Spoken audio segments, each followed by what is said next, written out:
काज किए बड़ देवन के तुम, वीर महाप्रभु देख बिचारो। कौन सुसंकट मोर गरीब को, जो तुम सो नहीं जात है टारो। बैगी हरो हनुमान महाप्रभु, जो कछु संकट होय हमारो। कौन ही जानत है जग में कभी, संकट मोचन नाम तिहारो। नमस्कार दोस्तों, कैसे हो आप। हमारी चैनल में आप सभी का स्वागत है।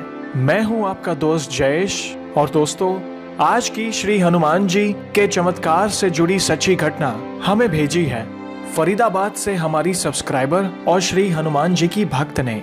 इनकी सत्य घटना आज की महिलाओं को इतनी हिम्मत देगी कि जीवन में किसी भी प्रकार का कैसा भी बड़ा और भीषण संकट क्यों न आ जाए, ईश्वर की भक्ति से आपको किसी भी हालात से लड़ने की एक अलग ही ऊर्जा आपके अंदर आ जाती है। इन्होंने हमें बताया कि कैसे एक समय इनके पास सब कुछ था, मगर शादी के 1 साल के अंदर ही ऐसा घोर संकट आया कि सब कुछ चला गया। यहाँ तक कि इनकी संतान भी जन्म लेते ही जी न पाई। और कैसे श्री मेहदीपुर बालाजी ने इनके असंभव लगने वाले कार्य। आप भी श्री हनुमान जी के चमत्कार से जुड़ी सच्ची घटना मुझे ईमेल कर सकते हैं। मेरा ईमेल आईडी है jayeshwagela85@gmail.com। हम एक के बाद एक हमारे वीडियोस के जरिए आपके अनुभव को शेयर करेंगे। तो चलिए पेश करते हैं श्री हनुमान जी के चमत्कार से जुड़ी एक और सच्ची घटना। तो रिक्वेस्ट करता हूं कि इस वीडियो को आप आखिर तक जरूर देखिएगा ताकि आप कुछ मिस न कर दें। मेरा नाम उषा है और मैं फरीदाबाद की रहने वाली हूं। ये बात आज से 3 साल पहले की है। मेरा बिजनेस था और तब मेरी शादी नहीं हुई थी। मेरे ऑफिस को 2 साल हो चुके थे। फिर मेरा रिश्ता हुआ और शादी नवंबर में होने वाली थी। शादी होते ही बिजनेस में लॉस पे लॉस होने लगा और मेरी सिचुएशन इतनी खराब होने लगी कि मुझे अपना ऑफिस बंद होने से बचाने के लिए रेंट, स्टाफ की सैलरी और एडवर्टाइजिंग के लिए कर्जा लेना पड़ा। ऐसे मैंने 3 से 4 महीने जैसे तैसे काटे। फिर कुछ ही समय में मैं प्रेग्नेंट हुई, पर बिजनेस फिर भी ठीक से संभला नहीं। इस तरह मैं स्ट्रेस में रहने लगी। नई शादी हुई थी, नया घर, ऊपर से प्रेगनेंसी और कर्जा। समझ नहीं आ रहा था कि क्या करूं। फिर 1 महीने बाद ही मेरा ऑफिस बंद हो गया। ना रेंट था देने के लिए, ना सैलरी निकल पा रही थी। उधार भी ले चुकी थी और कहीं से हेल्प भी नहीं मिल रही थी। ऑफिस में लैंडलॉर्ड से बहस के बाद और प्रेगनेंसी की हालत की वजह से मुझे ऑफिस बंद करना पड़ा। फिर ऑफिस बंद होने की वजह से मुझे फाइनेंशियली भी बहुत लॉस हुआ और मेरे सारे सपने टूट गए, क्योंकि मैंने जॉब करके अपनी सेविंग से अपना बिजनेस स्टार्ट किया था। मेरा सपना था कि मैं अपने काम को आगे बढ़ाऊं, लेकिन सारी प्रॉब्लम्स एक साथ आ गई। कर्जा चढ़ गया, सबके फ़ोन आने लगे पैसे वापस मांगने के लिए। मुझे और टेंशन होने लगी।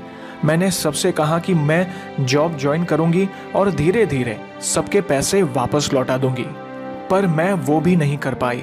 जो सोचा था मेरे साथ वहाँ भी ठीक नहीं हुआ, क्योंकि प्रेगनेंसी की वजह से मेरे पेट और कमर में बहुत दर्द होने लगा, जिससे मुझे ज़्यादा देर खड़ा भी नहीं हुआ जाता था। हमने डॉक्टर को दिखाया तो डॉक्टर ने सोनोग्राफी कराया। 4थे महीने की शुरुआत में उस रिपोर्ट में आया कि बेबी का प्लेसेंटा नीचे है, जिस वजह से मुझे पेन हो रहा था और डॉक्टर ने मुझे पूरे 9 महीने बेड रेस्ट करने को कहा। ज़्यादा काम करने या ज़्यादा खड़े रहने की वजह से तबीयत खराब हो सकती है, जिस वजह से मैं जॉब भी नहीं कर पाई। फिर पैसे मांगने वालों के फ़ोन आने शुरू हो गए। कहने लगे, मिल गई जॉब, पैसे कब दोगे। तो मैंने उन्हें बताया मेरी तबीयत ठीक नहीं है, मुझसे जॉब नहीं होगी और डॉक्टर ने भी मना किया है, तो आप कुछ महीने रुक जाएं। जैसे ही डिलीवरी हो जाएगी मैं जॉब ज्वाइन करूंगी और आप सभी के पैसे लौटा दूंगी। सबको टाइम देने के बाद मैं यही वेट करती थी कि बस भगवान मेरी तबीयत ठीक रखे और मेरी डिलीवरी ठीक से हो जाए और सब ठीक हो जाए, पहले की तरह मैं सेटल हो जाऊं और जो मैंने सोचा था अपनी लाइफ के लिए और मैरिड लाइफ को लेके सब सेट हो जाए। इसके बाद 9 महीने मैं मेरी तबीयत को लेकर बहुत परेशान रही, क्योंकि बहुत दर्द रहता था और मन नहीं लगता था और घर का काम नहीं देख पाती थी, जिसकी वजह से मेरी सास भी मुझसे ठीक से बर्ताव नहीं करती थी। ऊपर से तभी मेरे हस्बैंड की भी जॉब छूट गई, जिससे घर का माहौल बिगड़ गया। मुझे बहुत स्ट्रेस लगने लगा। घर में काम को लेकर और मेरी तबीयत को लेकर लड़ाई झगड़े होने लगे। ऊपर से मुझे खुद फाइनेंशियली और हेल्थ की टेंशन रहती थी। मैं बहुत परेशान हो गई थी। 9 महीने पूरे हो जाए और मैं ठीक हो जाऊं, ताकि अपना काम और घर का काम भी खुद देख सकूं और जॉब करके कर्जा भी उतार सकूं। पर वहाँ भी मेरे साथ ठीक नहीं हुआ। 9 महीने पूरे होने के बाद जब मेरी डिलीवरी हुई तो उसमें थोड़ी देर हो गई, जिससे बेबी पेट में पोटी कर गया था और मेरा ऑपरेशन करके डिलीवरी हुई और मुझे लड़का हुआ, मगर बेबी को काफ़ी इन्फेक्शन हो गया था। मैं ऑपरेशन की हालत में भगवान से यही प्रार्थना कर रही थी कि बेबी ठीक हो जाए। मैंने तो उसे देखा तक नहीं था। डिलीवरी के तुरंत बाद उसे दूसरे हॉस्पिटल में एडमिट कर दिया था। मैं इंतज़ार करती रही कि वो ठीक होकर वापस आ जाए, मगर दुर्भाग्यवश 2 दिन बाद उसकी डेथ हो गई। मैं दूसरे हॉस्पिटल में एडमिट थी। मुझे इसके बारे में किसी ने कुछ बताया नहीं था, क्योंकि मेरा ऑपरेशन हुआ था और मेरी तबीयत भी ठीक नहीं थी। घर वालों ने यही कहा था कि अभी एडमिट है, तबीयत खराब है। मुझे मेरे बेबी के बारे में 1 वीक के बाद जब घर गई तब किसी से पता चला। मैं बहुत रोई। मैं टूट चुकी थी और भगवान पर से मेरा विश्वास उठ गया था, क्योंकि एक के बाद एक इतनी तकलीफ आई और लास्ट में यही वेट कर रही थी कि डिलीवरी सही से हो जाए और बेबी भी ठीक हो जाए। मगर मेरा भी ऑपरेशन करना पड़ा और मेरा बेबी भी छीन लिया। अब 3 महीने मुझे बेड पे रहना होगा। मैं मन ही मन और डिप्रेशन में चली गई। हर समय मेरे मन में कुछ ना कुछ बातें घूमती रहती थी। और ऑपरेशन के 2 महीने बाद मुझे अचानक पेट में दर्द हुआ और फिर से हॉस्पिटल में एडमिट होना पड़ा। सोनोग्राफी करवाया। डॉक्टर ने बताया कि लीवर में सूजन है। 3 दिन हॉस्पिटल में रहने के बाद मुझे डिस्चार्ज मिला और मैं घर चली आई। डॉक्टर ने कहा था कि सिर्फ लिक्विड डाइट ही लेना। मुझे अजीब सा खालीपन लगने लगा और डर लग रहा था कि मेरा खाना तक बंद हो गया है। ये हो क्या रहा है मेरे साथ, कहीं मुझे कुछ हो ना जाए। इस तरह 15 दिन बाद मैंने रोटी खानी शुरू की तो थोड़ा ठीक लगा, मगर वीकनेस काफ़ी थी। लेकिन उसके 15 दिन बाद ही मुझे कुछ प्रॉब्लम होने लगी। डॉक्टर से फिर टेस्ट करवाया तो रिपोर्ट में आया कि मुझे थायराइड और कुछ हार्मोनल प्रॉब्लम हो गई है, जिसका ट्रीटमेंट करवाना होगा। फिर वो ट्रीटमेंट चला और मैं दवाइयाँ ही खा रही थी। ऐसा लग रहा था कि कुछ ठीक नहीं हो रहा है। तबीयत भी खराब रहती थी, दवाइयाँ खानी पड़ती थी, जॉब भी नहीं लग रही थी, कर्जा भी वापस करना था। फिर से सबके फ़ोन आने शुरू हो गए। मुझे नींद भी ठीक से नहीं आती थी और बुरे सपने भी आने लगे। ये सब शादी से लेकर 1 साल के अंदर हुआ मेरे साथ। यही सोच रही थी कौन सा भगवान है जो मेरी सुनेगा और सब ठीक करेगा मेरे लिए। फिर एक बार घर पर बैठे बैठे मैं नेट पर कुछ सर्च कर रही थी अपने स्ट्रेस और मेरी प्रॉब्लम्स को लेके। तभी मुझे श्री हनुमान बाहुक का पाठ मिला। मैंने पहली बार वो पढ़ा। मुझे पाठ अच्छा लगा, जैसे इससे भगवान कुछ सही कर दे।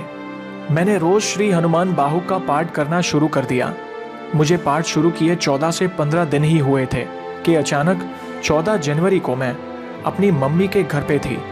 वहीं श्री मेहंदीपुर बालाजी जाने की बात हो रही थी। तब मैं थोड़ा माइंड चेंज करने के लिए घर वालों के साथ मेहंदीपुर बालाजी गई। वहाँ बहुत भीड़ थी और हम लाइन में लगे हुए थे। लाइन में ही मैंने श्री बालाजी महाराज को हाथ जोड़े और मन ही मन उनसे कहा कि मैं आपके दर पर पहली बार आई हूँ और इतनी परेशान और खाली हाथ आई हूँ कि समझ ही नहीं आ रहा कि क्या मांगूं और क्या नहीं। इतना कुछ छीन गया मुझसे और जो है वो ठीक नहीं चल रहा। मेरा बिजनेस बंद हो गया, कर्जा हो गया, डिलीवरी खराब हो गई, मेरा बेबी नहीं रहा, ससुराल में लड़ाई झगड़ा रहता, हस्बैंड की जॉब लगती तो छूट जाती है, पता नहीं और क्या क्या देखना बाकी है। शादी के बाद जैसा सोचा था उसके विपरीत हुआ। इन सब की वजह से खुश नहीं रह पा रही थी और अब भी जॉब नहीं लगी और ना ही तबीयत ठीक रहती है। इन हार्मोनल प्रॉब्लम की वजह से आगे फिर बेबी करने में भी प्रॉब्लम होगी, क्योंकि मैं बहुत स्ट्रेस से गुजर रही थी। अब आप बताओ भगवान क्या करूं, सब ऐसा चल रहा है। कुछ ऐसा कर दीजिए कि मेरी लाइफ से जो छीना है वो सब वापस आ जाए और जो तकलीफ है दूर हो जाए और मेरी खाली झोली भर जाए। बस धीरे धीरे सब ठीक कर दो, इतना कर दो कि हौसला मिल जाए और आगे क्या होगा पता चल जाए। मेरी मदद करो भगवान जी, मेरी जॉब लग जाए और इतनी सैलरी में लगे कि मैं कर्जा उतार सकूं और कर्जे वाले लोग मुझे परेशान ना करें, थोड़े थोड़े पैसे वापस लेने के लिए मान जाएं। मेरी तबीयत ठीक रहे, मेरे हस्बैंड भी मेरे साथ आपके यहाँ आए और उनकी भी जॉब लग जाए, और जो भी प्रॉब्लम है हमारे साथ उसे दूर कर दो और अपना आशीर्वाद दो कि सब ठीक हो जाए। ये बालाजी से बोल के मैंने प्रसाद चढ़ाया और दर्शन किए। तब वहाँ से आकर मैंने अपने हस्बैंड को बोला कि जब भी मेरी जॉब लग जाएगी तो आप भी मेरे साथ चलिएगा श्री बालाजी के दर्शन करने। मैं प्रसाद चढ़ा के आई हूँ। उन्होंने कहा था ठीक है। बालाजी से आने के 1 महीने बाद ही मेरी जॉब लग गई और मेरी तबीयत में पहले से सुधार होने लगा, और जो बुरे सपने आते थे वो भी आने बंद हो गए, और कर्जे वालों से मेरी बात हो गई कि हर महीने में इतने इतने पैसे दूंगी। वो लोग मान गए। मेरी सैलरी के हिसाब से मैंने मेरा शेड्यूल बना दिया। मुझे कुछ लगा कि भगवान ने मेरी सुनी और तबीयत भी कुछ ठीक हो रही थी, और जॉब लगा दी और कर्जा उतारने का शेड्यूल बना दिया। मुझे रास्ता दिखाया कि आगे क्या करना है। फिर 2 महीने बाद मैं अपने हस्बैंड को लेकर श्री मेहंदीपुर बालाजी गई। हम दोनों ने प्रसाद चढ़ाया और मैंने भगवान को थैंक यू बोला और प्रार्थना की कि आगे भी सब ठीक करना। वहां से आते ही 1 वीक भी नहीं हुआ था कि मेरे हस्बैंड की जॉब के लिए फोन आया और उनकी जॉब लग गई। मैं बहुत खुश हुई, और मेरी भी जॉब वहां से दूसरी अच्छी जगह लग गई। वहां मेरी सैलरी भी बढ़ी और बिल्कुल मेरे ऑफिस जैसा महसूस होने लगा। मुझे धीरे धीरे अच्छा फील होने लगा और श्री बालाजी पे विश्वास और बढ़ गया। मेरी तबीयत भी पहले से ठीक हो गई। जिनसे मैंने उधार लिया था उनमें से एक का कर्जा उतर गया। मैं बहुत खुश हुई। मैंने फिर श्री मेहंदीपुर बालाजी जाकर प्रसाद चढ़ाने की सोची और हस्बैंड के साथ गई। वहां से आकर मेरा काम और सेट हो गया। मेरी हार्मोनल प्रॉब्लम वाली रिपोर्ट नॉर्मल आई और थायराइड पहले से बैलेंस हो गया, और मेरे हस्बैंड की सैलरी भी बढ़ गई 3 महीने में।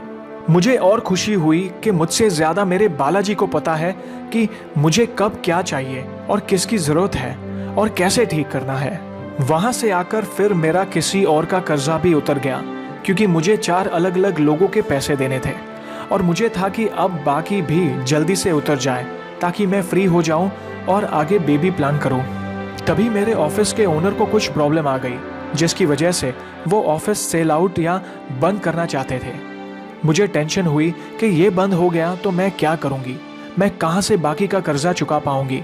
मुश्किल से सब सेट हो ही रहा था कि वापस ये तकलीफ। मैं फिर श्री मेहंदीपुर बालाजी गई और मन्नत मांगी कि हे बालाजी महाराज, जब से परेशान होकर आपके पास आई हूँ, इन 6 महीनों में आपने मेरी बहुत मदद की है। अब प्लीज कुछ गलत मत होने देना मेरे साथ। मैं आपको भाई मानने लगी हूँ और रक्षाबंधन आ रहा है। मैं आपको राखी बांधने की सोच ही रही थी कि अब से आप मेरे भाई हो। आपने मेरी हेल्प की है।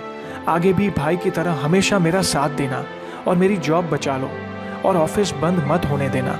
प्लीज, मेरा जन्मदिन आ रहा है, आपसे मुझे यही तोहफा चाहिए। ऐसा बोल के मैंने वहां से बालाजी की फोटो भी लाई ऑफिस के लिए। मैंने बालाजी की फोटो ऑफिस के मंदिर में लगाई और श्री हनुमान चालीसा और बजरंग बाण का पाठ किया।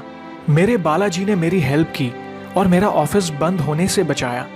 मेरा ऑफिस किसी और ने खरीद लिया, वो भी मेरे बोलने पर।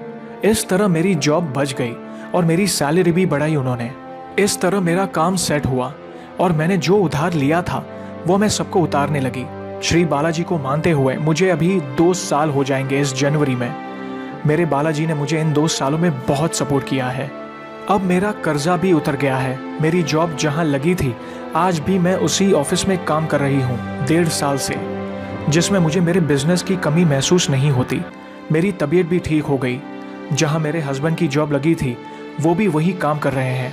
मेरा स्ट्रेस भी अब नॉर्मल है। तो इस तरह मेरे बालाजी ने मेरी emotionally, physically, mentally, financially, family wise, married life और सोशली हर तरह से मदद की है। मेरे भाई मेरे बालाजी ने भाई का फर्ज अच्छे से निभाया है और मेरा साथ दिया है। मेरी खोई हुई चीज़ भी सब वापस कर दी है। बस एक चीज़ का और इंतज़ार है, उसमें कुछ समय है। मैं उसी का इंतज़ार कर रही हूँ। मुझे पूरा विश्वास है वो भी वो देंगे। इसी तरह मेरी ज़िंदगी में मेरे बालाजी ने मुझे हर मुसीबत से बाहर निकाला है। मैं आज भी 2 साल से श्री हनुमान बाहुक और श्री हनुमान चालीसा का पाठ रोज करती हूँ। तो दोस्तों, देखा आपने कैसे श्री हनुमान जी की भक्ति की ताकत से भक्त की जिंदगी में से अंधकार चला गया और वापस खुशहाली आई। तो दोस्तों, कैसी लगी आज की ये वीडियो? वीडियो को लाइक और शेयर जरूर करिएगा ताकि ज्यादा से ज्यादा लोगों तक श्री हनुमान जी की महिमा को हम पहुंचा सके।